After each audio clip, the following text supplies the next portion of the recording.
Good morning everyone. Today we are going to study net present value. जैसे कि मैंने आप लोगों को बोला था, हम लोग नेक्स्ट लेक्चर में कैपिटल बजटिंग टेक्निक का थर्ड पार्ट डिस्कस करेंगे। तो आज हम नेट प्रेजेंट वैल्यू को डिस्कस करेंगे, कैसे हम नेट प्रेजेंट वैल्यू कैलकुलेट करते हैं। फर्स्टली इससे पहले मैं आपको बताना चाहूँगी क्यों हम नेट प्रेजेंट वैल्यू को यूज़ करते हैं। क्योंकि ये बहुत ही एक्यूरेट हमें रिजल्ट देता है, हमें प्रॉफिटेबिलिटी के बारे में एक एक्यूरेट नॉलेज देता है। कैसे? देखिए, पे बैक पीरियड की अगर हम डिसएडवांटेज की बात करें तो पे बैक पीरियड में हमने पढ़ा था कि ये खाली उन्हीं कैश फ्लोज को कंसीडर करता है जब तक हमारा पैसा रिकवर नहीं हो जाता, और जो बाकी कैश फ्लोज होते हैं आफ्टर द रिकवरी ये कंसीडर नहीं करता। तो ये एक बहुत बड़ा डिसएडवांटेज है, ठीक है। सेकंड, फर्स्ट तो ये, and second time value of money. जो पे बैक पीरियड होता है वो टाइम वैल्यू ऑफ मनी को कंसीडर नहीं करता। बट अगर हम नेट प्रेजेंट वैल्यू की बात करते हैं तो ये जो हमारे सारे कैश फ्लोज होते हैं उनको कंसीडर करता है, ठीक है, और जो हमारी जो टाइम वैल्यू ऑफ मनी है उसे भी कंसीडर करता है। तो these are the advantages of net present value. इसी वजह से जो नेट प्रेजेंट वैल्यू है एक बहुत ही एक्यूरेट मेज़र है आपका प्रॉफिटेबिलिटी को मेज़र करने का, ठीक है। तो आज हम सीखेंगे कि हम कैसे इसे कैलकुलेट करते हैं।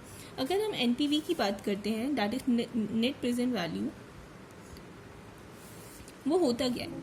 अगर हम उसकी बात करते हैं तो होता क्या है, तो हम क्या करते हैं, इसमें जो भी हमारी प्रेजेंट वैल्यूज़ होती हैं, जो भी कैश इनफ्लोज आए, उनकी जो प्रेजेंट वैल्यू है उसे हम सब्ट्रैक्ट करते हैं अपने कैश आउटफ्लो से। नेट है तो हम कहीं ना कहीं सब्ट्रैक्ट कर रहे होंगे, है ना। तो हम क्या करते हैं, इसमें जो भी हमारे present value of cash inflows को हम सब्ट्रैक्ट करते हैं कैश आउटफ्लो से। तो जो भी हमारे पास आता है that is our net present value. It can be positive, negative और ज़ीरो, ठीक है। तो present value of cash inflows minus cash outflow. Cash outflow आपको पता है कि जो भी हमारा पैसा जाता है, जो भी हमने पैसा अपना इन्वेस्ट किया, that is our cash outflow, ठीक है। अब present value of cash inflows हम कैसे कैलकुलेट करते हैं? अगर आप देखो, प्रेजेंट वैल्यू जब भी हम निकालते हैं तो हम क्या करते हैं, उसे डिस्काउंट करते हैं किसी डिस्काउंट रेट से, है ना। तो हम कैसे करेंगे? अगर मान लीजिए कि मेरा CN, अगर N ईयर्स तक मेरा जो कैश इनफ्लो हो रहा है वो CN हो रहा है, सब कुछ हमने ऐड कर दिया, ठीक है, अपॉन 1 प्लस R की पावर N। ये मैं प्रेजेंट वैल्यू में आपको बता चुकी हूँ कि हम ये कैसे कैलकुलेट करते हैं। इसका अगर समीशन ले लें, ठीक है, तो ये क्या हो जाएगा, सारे कैश इनफ्लोज हो जाएंगे। अगर हम इसको, ठीक है, इसका समीशन ले लेते हैं तो हमारे कैश इनफ्लोज हो जाएंगे सारे, जहाँ पर N जो है हमारा वेरी करता है 1 to इनफाइनाइट, ठीक है, कुछ भी हो सकता है, कितने भी ईयर्स हो सकते हैं, ठीक है। तो ये हो गया हमारे कैश इनफ्लोज, उसे हम माइनस करते हैं कैश आउटफ्लो से। तो ये क्या होता है हमारा NPV, ठीक है। अगर हम इसे सिंपली, आप कहोगे मैम ये तो बहुत ही कॉम्प्लेक्स फॉर्मूला आपने बता दिया, पता नहीं कैसे सॉल्व करेंगे हम इसे। बेटा इतना इजी, इतना टफ नहीं है। आप अगर इस फॉर्मूला को भी याद कर सकते हैं, इसे भी याद कर लीजिए। अगर आपसे ये याद नहीं हो रहा है तो आप इसको याद करिए और हम इसी से सॉल्व करेंगे। अपना जो नेट प्रेजेंट वैल्यू है इसी से निकालेंगे, इसी से कैलकुलेट करेंगे। और आपको पता है net present value is a very important concept, हमेशा पेपर में रिपीट होता है। अगर आप BBA, BCom, MBA, MCom की बात करते हैं तो NPV is a very important concept, ठीक है। तो इसे आपको बहुत अच्छे से समझना होगा कैसे हम इसे कैलकुलेट करते हैं। और एक और बात मैं कहना चाहूँगी, अगर आपको ये चैनल और वीडियोस अगर आप पसंद कर रहे हैं, आपको अच्छा लग रहा है, तो आप प्लीज़ इसे लाइक और सब्सक्राइब करिए, शेयर करिए ज़्यादा से ज़्यादा अपने दोस्तों के बीच, क्योंकि क्वारंटीन टाइम चल रहा है, क्लासेस नहीं हो पा रही हैं और बच्चों को बहुत प्रॉब्लम हो रही है। इसी वजह से मैंने ये वीडियो सेशन स्टार्ट किया है, ठीक है, जिससे आप लोग को हेल्प मिल सके कुछ, ठीक है। तो आप प्लीज़ शेयर करिए, ज़्यादा से ज़्यादा सब्सक्राइब करिए, जिससे आप लोग को ही हेल्प मिले, ठीक है। अब हम आगे बढ़ते हैं, हम कैसे NPV को कैलकुलेट करते हैं। तो एग्जाम्पल ले लेते हैं। मान लीजिए कि हमारे पास, अगर मान लीजिए हमारे पास 2 प्रोजेक्ट हैं, ठीक है, हमारे पास 2 प्रोजेक्ट हैं जिनका जो हमने इन्वेस्टमेंट किया है,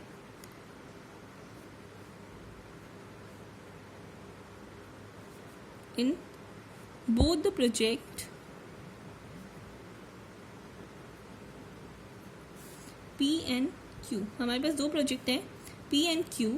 उसमें हमने जो इन्वेस्टमेंट किया है इज 10 लाख. 10 लाख का हमने इन्वेस्टमेंट किया है. अब देखेंगे इन प्रोजेक्ट P. अगर हम प्रोजेक्ट P की बात करते हैं तो हमारे पास कितना कैश इनफ्लो हो रहा है. अगर ईयरली हम देखते हैं ईयर 1, ठीक है, जो ईयर 1 है, 2 है, 3 है, 4 है एंड 5. अगर हम ईयर 1 में और देखते हैं कि हमारा जो कैश इनफ्लो है यहाँ पर हुआ आपका 2 लाख, यहाँ 5 लाख, यहाँ 3 लाख, यहाँ 2 लाख एंड यहाँ 5 लाख. ठीक है, ये हमारा कैश इनफ्लो है किसके लिए, प्रोजेक्ट P के लिए. अगर हम प्रोजेक्ट Q की बात करते हैं, ठीक है, अगर हम प्रोजेक्ट Q की बात करते हैं तो हमारा जो कैश इनफ्लो है yearly 1, 2, 3, 4, 5 and cash inflow 2 lakh, 3 lakh, 6 lakh, 1 lakh and 4 lakh. ठीक है, अब हमें फाइंड आउट करना है विच प्रोजेक्ट इज बेटर. ठीक है, हमें फाइंड आउट करना है कौन सा प्रोजेक्ट हमारे लिए ज़्यादा प्रॉफिटेबल है. अब आप कहिए मैम ये तो सिमिलर सी फिगर लग रही है, कैसे हम कैसे एनालाइज करें. अब देखिए, बीइंग अ प्रोजेक्ट मैनेजर और being a financial manager you have to decide which project you have to select. ठीक है, तो आपको ये पता होना चाहिए आप NPV कैसे कैलकुलेट करते हैं, कैसे आप एनालाइज करेंगे प्रोजेक्ट्स को और कैसे सेलेक्ट करेंगे. तो अब हम सीखेंगे हम कैसे NPV कैलकुलेट करते हैं और फिर हम कैसे कंपैरिजन करेंगे. ओके क्लास, देखिए अगर हम प्रोजेक्ट P के बारे में बात करते हैं तो हमारे पास ईयर गिवन थे एंड हमारे पास कैश इनफ्लोज गिवन थे. बेटा मैं आप लोग को एक और बात कहना चाहूँगी कि आप लोग जो भी इस वीडियो को देख रहे हैं वो प्लीज़ अपने पेन और कॉपी साथ में लेकर बैठिए. आप लोग खुद भी करिए, क्योंकि जब तक आप लोग नहीं करेंगे आप लोग को समझ में नहीं आएगा. तो प्लीज़ आप लोग खुद भी करने की कोशिश करिए जैसे जैसे मैं बताती हूँ. देखिए अब हमारे पास कैश इनफ्लोज हैं. अब हमें क्या करना है, हमें प्रेजेंट वैल्यूज़ निकालनी है. तो प्रेजेंट वैल्यू निकालने के लिए हमें सबसे पहले क्या निकालना होता है, PVIF. PVIF अब कहेंगे आप मैम क्या होता है. PVIF क्या होता है हमारा, PVIF is a present value interest factor. Okay, ये क्या होता है, प्रेजेंट वैल्यू इंटरेस्ट फैक्टर. और इसे हम कैलकुलेट कैसे करते हैं, 1/1 + R की पावर n से, जहाँ पर R जो होता है हमारा क्या होता है, discount rate, where R equal to discount rate and n equal to time. ठीक है, तो अब अगर हम फर्स्ट ईयर के लिए कैलकुलेट कर रहे हैं तो यहाँ पर, और सॉरी मैंने हम लोग को डिस्काउंट नहीं दिया, डिस्काउंट रेट जो बोथ द प्रोजेक्ट्स के लिए है, डिस्काउंट रेट हमने मान लिया है 10%. P और Q दोनों प्रोजेक्ट्स के लिए जो आपका डिस्काउंट रेट है दैट इज़ 10%. ठीक है, अब हमें फर्स्ट ईयर के लिए हमें क्या करना है, कैलकुलेट करना है PVIF. तो हम कैसे कैलकुलेट करेंगे, फर्स्ट ईयर के लिए हमें PVIF कैलकुलेट करना है एट 10% ऑफ डिस्काउंट रेट. तो हम कैसे कैलकुलेट करेंगे, देखिए हमें PVIF कैलकुलेट करना है 1 ईयर के लिए और 10% इंटरेस्ट रेट पर. तो 1/1 + R यहाँ पर क्या है 10%, तो 10% को 10/100 लिख सकते हैं. दिस n क्या है 1. ठीक है, तो यहाँ पर क्या हो जाएगा 1 + 0.10 power 1 that is 1/1.10 and that is 0.909. इस तरह से हमारा PVIF फर्स्ट ईयर के लिए कैलकुलेट हो जाता है. ऐसे ही हम क्या करेंगे, अब सेकेंड ईयर के लिए भी PVIF कैलकुलेट करेंगे. अब ऐसे ही हम सेकेंड ईयर के लिए करते हैं, कैसे करेंगे, 1/1 + 10/100. आप लोग खुद से ट्राई करिए कैसे करना है. ठीक है, यहाँ हो जाएगा 1/1.10 power 2 then 1.10 into 1.10 that is 1/1.21 that is 0.826. Point की आप 3 डिजिट तक इसको ले सकते हैं. ठीक है, तो इस तरह से आप PVIF कैलकुलेट कर लेते हैं हर ईयर के लिए, जो भी आपकी 1 to 5 ईयर्स हैं उनके लिए आप PVIF कैलकुलेट कर लेंगे। देखिए हमने सबके लिए जो भी हमारे PVIF है, प्रेजेंट वैल्यू इंटरेस्ट फैक्टर, वो कैलकुलेट कर लिया है। अब हम क्या करेंगे, प्रेजेंट वैल्यूज निकालेंगे। अब हम प्रेजेंट वैल्यूज कैसे निकालेंगे, present values of cash inflow. ठीक है, कैसे निकालते हैं, कैश इनफ्लो को हम मल्टीप्लाई करते हैं PVIF से। सिंपली हमें क्या करना है, मल्टीप्लाई करना है। ठीक है क्लास, तो हम इसे मल्टीप्लाई करते हैं तो हमारे पास क्या आएगा,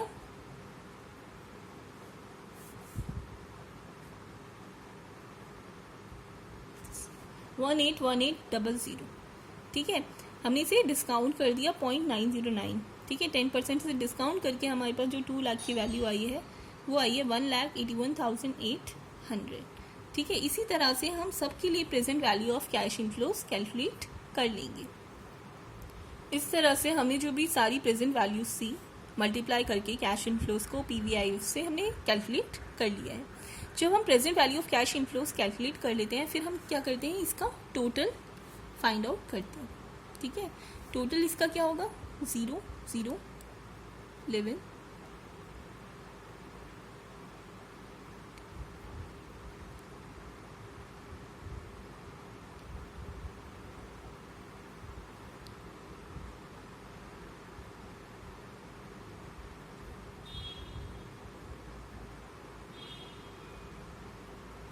ये आ गया हमारे पास 12,67,200 रुपीज़।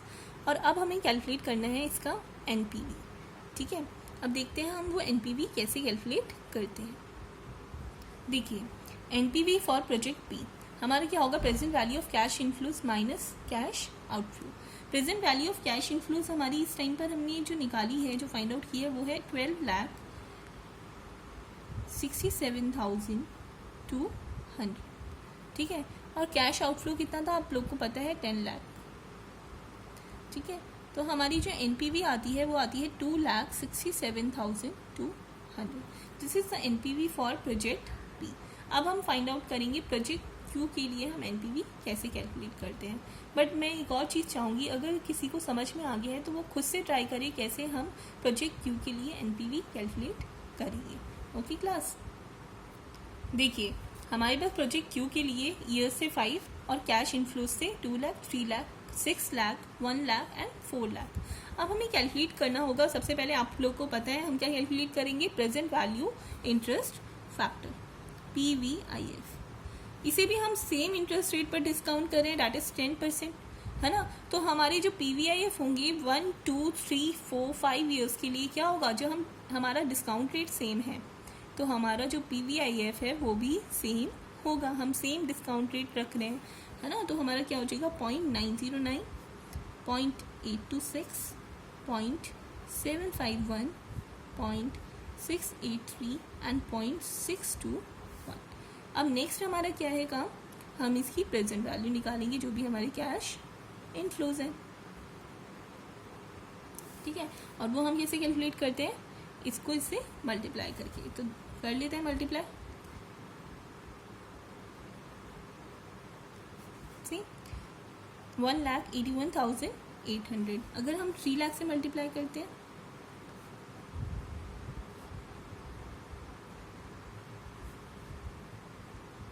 ठीक है, इस तरह से हम सारी जो हमारी प्रेजेंट वैल्यू होगी कैश इनफ्लोज की वो कैलकुलेट कर लेते हैं।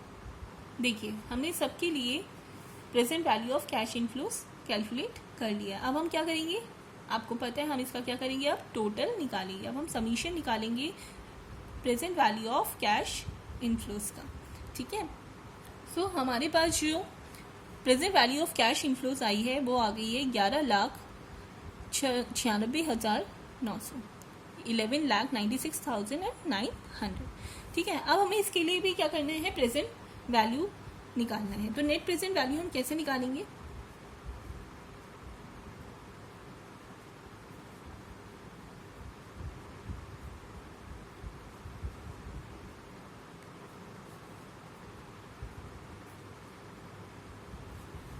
ठीक है, summation present value of cash inflows minus cash outflow. तो इसकी वैल्यू हम ऑलरेडी निकाल चुके हैं, 11,96,900 माइनस 10 लाख।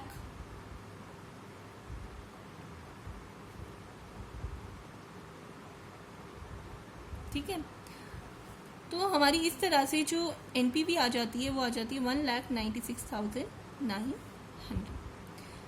और जो हमारी प्रोजेक्ट पी की अगर हम एनपीवी की बात करते हैं तो प्रोजेक्ट पी के लिए जो एनपीवी थी वो थी हमारी 2,67,200। तो ये हमारी एनपीवी थी प्रोजेक्ट पी के लिए, है ना। तो प्रोजेक्ट क्यू की एनपीवी हमारी आई इतनी और प्रोजेक्ट पी की एनपीवी आई इतनी। तो जो नेट प्रेजेंट वैल्यू है वो किसकी, प्रोजेक्ट पी की ज़्यादा है ना। तो हम किस प्रोजेक्ट को सेलेक्ट करेगा प्रोजेक्ट मैनेजर, इसको प्रोजेक्ट पी को सेलेक्ट करेगा। इस तरह से जो भी फाइनेंशियल डिसीजंस होते हैं कंपनी के अंदर वो आप एनपीवी के थ्रू ले सकते हैं। बट एक डिसएडवांटेज भी है इस मेथड का।